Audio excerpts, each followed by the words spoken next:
نبی کریم صلی اللہ علیہ وسلم نے حضرت علی کرم اللہ وجہ کو 2 دفعہ یمن بھیجا تھا. دوسری دفعہ جو آپ کو یمن بھیجا گیا تھا وہ 10 ہجری ہی تھا. ایک دفعہ تو فتح مکہ کے بعد بھیجا تھا. دوسری دفعہ جو یمن بھیجا تھا تو سن 10 ہجری تھا. 300 سوار حضرت علی کے ساتھ بھیجے تھے.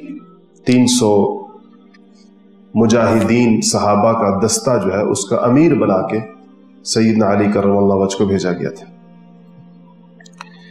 آپ نے نبی کریم صلی اللہ علیہ وسلم نے اپنے دستے مبارک سے خود پرچم باندھا اور حضرت علی رضی اللہ تعالی عنہ کے سر پر اپنے ہاتھ سے دستار مبارک پگڑی باندھی اور ان کو روانہ کرنے سے پہلے کچھ وصیتیں فرمائیں. آپ نے فرمایا کہ دیکھو علی، اب اپنی منزل کی طرف آپ روانہ ہو جائیں، دائیں بائیں رستے میں ادھر ادھر التفات نہ کریں. تو علی نے پوچھا کہ یا رسول اللہ، اس سفر میں میرا طرز عمل کیسا ہو، مجھے کیا کرنا چاہیے؟ تو آپ نے فرمایا کہ جس علاقے میں آپ پہنچے تو جب تک وہ لوگ جنگ شروع نہ کر دیں تو آپ جنگ شروع نہ کریں، حملے میں پہل نہ کریں. اگر وہ حملہ کر دیں اس وقت تک جوابی کارروائی پورے زور و شور کے ساتھ نہ کریں جب تک آپ کے لشکر کا کوئی مجاہد شہید نہ ہو جائے. اگر وہ آپ کے کسی مجاہد کو شہید کر دیں پھر بھی صبر و تحمل سے کام لیں اور ان میں اعلان کریں، ان لوگوں سے لڑنے والوں میں ایک اعلان پہلے کریں اور ان سے پوچھیں اپنے حملے سے پہلے کہ اے قوم، کیا تم لا الہ الا اللہ کہنے پر تیار ہو؟ اگر وہ کہیں کہ ہاں ہم تیار ہیں تو پھر ان سے پوچھیں کہ کیا تم نماز پڑھنے پر تیار ہو؟ اگر وہ کہیں کہ ہاں ہم نماز پڑھنے پر بھی تیار ہیں تو پھر ان سے پوچھو کہ کیا تم اپنے اموال کی زکوٰۃ دینے پر تیار ہو، کہ تمہارے صدقات تمہارے مالداروں سے لیے جائے، زکوٰۃ لی جائے اور تمہارے ہی فقیروں کے اوپر خرچ کی جائے، تم اس کے لیے تیار ہو؟ تو اگر وہ یہ بھی تسلیم کر لیں تو پھر ان سے کسی قسم کا کوئی تعرض نہ کریں، یعنی ان سے کسی قسم کی ان پر حملہ نہ کریں، نہ کسی اور چیز کا مطالبہ نہ کریں. اور اے علی، آخری بات اس کا ارشاد فرمائی کہ تیرے ہاتھ پر کسی ایک شخص کو ہدایت مل جائے، یہ زمین و آسمان کی ان تمام چیزوں سے افضل ہے جس کے اوپر سورج طلوع ہوتا ہے. اس سے افضل ہے اگر ایک شخص کو تیری وجہ سے ہدایت مل جائے. مقصد یہ ہے کہ ہم کوئی مال غنیمت کے حصول کے لیے لڑتے نہیں ہیں. ہماری دلچسپی لوگوں کی ہدایت کے ساتھ، اگر ان کو ہدایت ملتی ہے تو لڑائی اور غنیمت کی وجہ سے کوئی جنگ نہیں کی جائے گی. تو حضرت علی کرم اللہ وجہ تشریف لے گئے، مقابلہ ہوا، حضور صلی اللہ علیہ وسلم کی ہدایات کے مطابق آپ نے کام کیا اور ان لوگوں کے ساتھ بہت جلدی اللہ جل شانہ نے فتح عطا فرما دی حضرت علی رضی اللہ تعالیٰ عنہ. تو اس پر انہوں نے جو غنیمت کا مال تھا وہ حضرت علی نے اکٹھا کیا. ایک خمس کہتے ہیں 5ویں حصے کو. قرآن میں آتا ہے وَعَلَمُوا أَنَّمَا غَنَمْتُم مِّن شَيْءٍ فَأَنَّ لِلَّهِ خُمُسَهُ وَلِلرَّسُولِ کہ خمس 5واں حصہ جو اللہ اور اس کے رسول کا ہوتا ہے اور وہ رسول اللہ کے حوالے کیا جاتا تھا جو بیت المال میں جاتا تھا، اور حضور صلی اللہ علیہ وسلم کو اس کے اوپر تصرف کا اختیار ہوتا تھا. باقی مال غنیمت تقسیم ہو جاتا تھا مجاہدین کے درمیان. تو علی نے جب خمس نکالا تو کچھ لوگ، بعض لوگ احکامات میں نئے بھی آئے ہوتے ہیں، تو انہوں نے اس خمس میں سے مطالبہ کیا کہ اس میں سے بھی غنیمت تقسیم کریں. آپ نے فرمایا اس میں سے غنیمت تقسیم نہیں ہوگی، یہ خمس ہے اور خمس جو ہے وہ للہ وللرسول ہے، اللہ اور اس کے رسول کے لیے 5واں حصہ یہ ادھر ہی جائے گا. تو جب حضرت علی کرم اللہ وجہ نے اس کے بعد یہ میں نے سرچ کیا 10 ہجری ہے، ادھر نبی کریم صلی اللہ علیہ وسلم مدینہ سے روانہ ہو گئے حج کے لیے، حجۃ الوداع کے لیے. حضرت علی یمن میں تھے، آپ یمن سے ان لوگوں کو لے کر روانہ ہو گئے حج کے لیے کہ پتہ چلا کہ حضور کا حج ہے تو یہ غنیمت کا مال اور وہ خمس بھی ساتھ ہے اور باقی جو مجاہدین میں تقسیم کرنا ہے وہ تقسیم کر دیا. مکہ کی طرف روانہ ہو گئے حج کے لیے. مکہ کے قریب پہنچ کر حضرت علی نے حضرت ابو رافع کو اپنا نگران بنایا لشکر کے اوپر، اور خود تیزی کے ساتھ حضور کی خدمت میں حاضر ہو گئے. اور وہ خمس کا جو وہ چادریں تھی، خمس میں زیادہ تر وہ مال جو تھا جو غنیمت میں آیا تھا وہ یمن کا کپڑا تھا. جب یہ لوگ، حضرت علی تو آگے آ گئے، جب یہ لوگ داخل ہونے لگے مکہ میں، احرام باندھنا تھا، میقات سے گزرنا تھا. یلملم وہ جگہ ہے جہاں سے یمن سے آنے والے احرام باندھتے. تو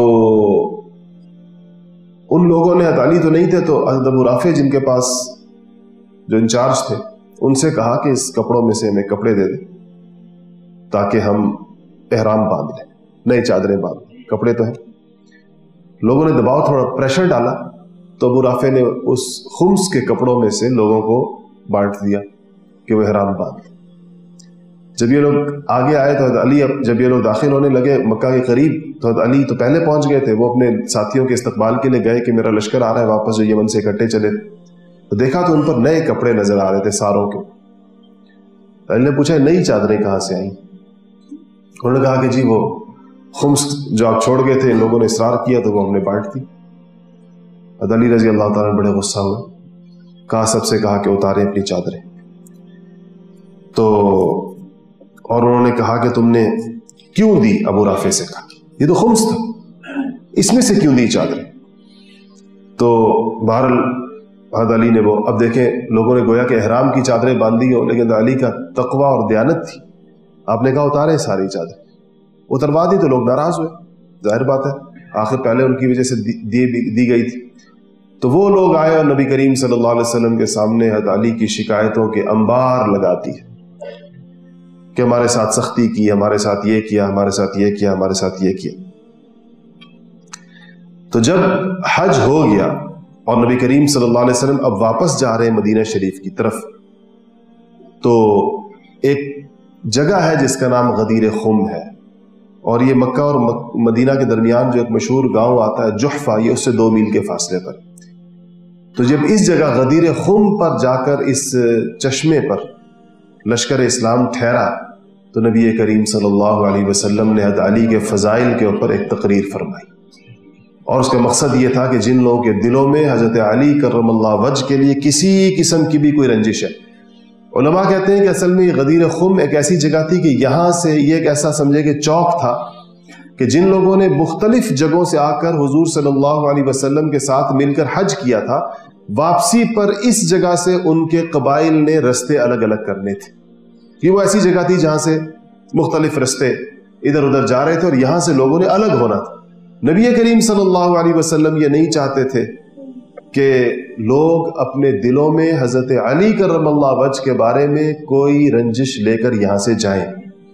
اس لیے آپ نے اس موقع کے اوپر فرمایا کہ حضرت علی رضی اللہ تعالیٰ عنہ کے بارے میں ان کے فضائل، جس میں سے ایک یہ تھا کہ جو صحابی اس کو روایت کرتے ہیں، کہتے ہیں کہ جب حضور نے کوئی اہم بات کرنی ہوتی تھی تو اعلان ہوتا تھا کہ الصلاۃ جامعہ، کہ اکٹھے ہو جاؤ، ہر بندہ بھاگتا ہوا آتا تھا. تو جب حضور نے یہ فرمایا تو آپ نے لوگ جمع ہو گئے.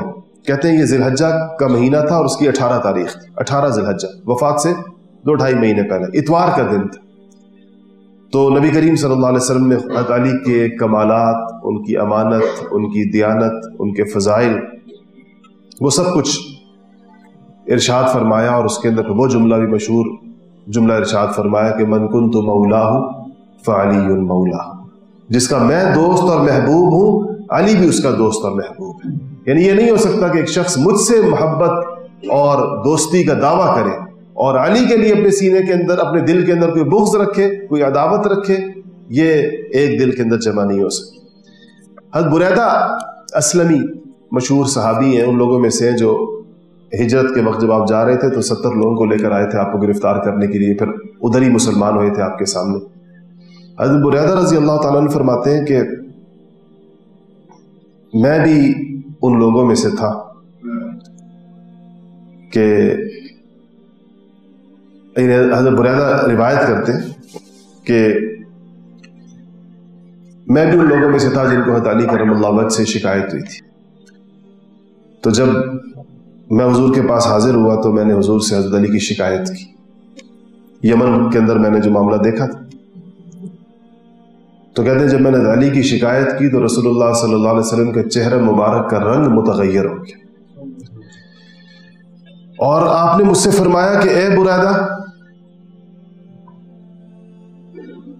کیا میں الست اولی بالمؤمنین من انفسہم، کیا میں مومنوں کو ان کی جانوں سے زیادہ پیارا نہیں ہوں؟ تو میں نے کہا کہ بلا یا رسول اللہ، آپ بالکل مومنوں کو اپنی جانوں سے زیادہ پیارے ہیں. تو آپ نے فرمایا کہ من کنت مولاہ فعلی مولاہ، کہ پھر یاد رکھو کہ جس کو میں اپنی جان سے زیادہ پیارا ہوں تو پھر اس کو علی بھی اس کی جان سے زیادہ پیارا ہوں. یعنی جس کا میں دوست ہوں گا، جس کا میں ولی ہوں گا، تو علی بھی اس کا ولی ہوگا اور علی بھی اس کا دوست ہوگا.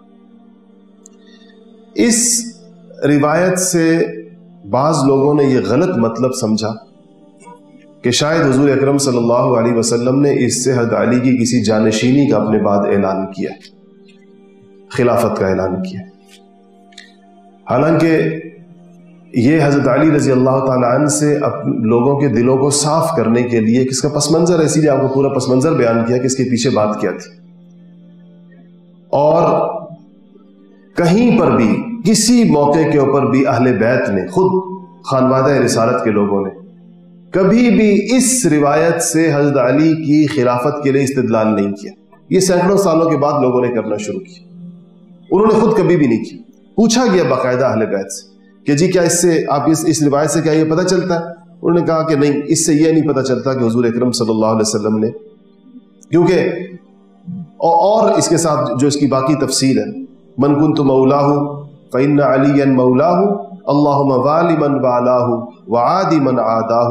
یا اللہ جو علی کو دوست بنائے تو اس کو بھی اپنا دوست بنا، اور جو علی سے دشمنی رکھے اللہ تو بھی اس سے عداوت فرما. تو یہ اس پر روایتیں تھی.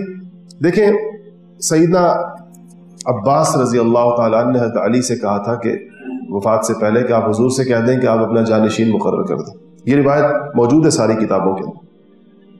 حضرت عباس حضور کے چچا تھے تو حضرت علی کے بھی چچا تھے، تو کہا کہ حضور سے کہیں کہ آپ اپنے جانشین کا اعلان فرما دیں.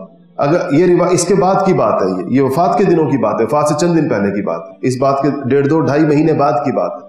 اگر یہ روایت صحابہ اس کو جانشینی کے الفاظ سمجھتے تو حضرت عباس علی سے کیوں کہتے کہ آپ حضور سے کہہ دیں؟ تو حضرت علی نے فرمایا کہ نہیں کہتا، میں یہ بات ان سے نہیں کرتا، اور نہ میں مطالبہ بھی نہیں کرتا اپنی جانشینی کا. اور یہ بھی فرمایا کہ اگر میں نے یہ مطالبہ کیا حضور سے اور حضور نے انکار فرما دیا تو پھر یہ ہمیشہ کے لیے رستہ بند ہو جائے گا، کیونکہ حضور کا ایک دفعہ انکار آ گیا تو اس کے بعد پھر اہل بیت کبھی بھی خلافت کے لیے اپنے خلافت کے وہ نہیں ہو سکیں گے، مستحق نہیں ہو سکیں گے.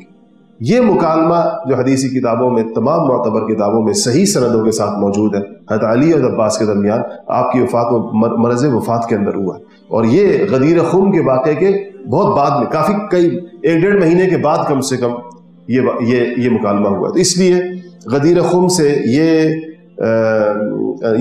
استدلال کرنا کہ اس سے حضور اکرم صلی اللہ علیہ وسلم نے کوئی جانشینی کی وصیت فرمائی ہے، یہ درست نہیں ہے. جانشینی کی وصیت کے جو اشارے تھے وہ بھی مرض الوفات کے دوران آپ نے بڑے واضح ارشاد فرمائے، وہ ابھی آگے آ جائیں گے.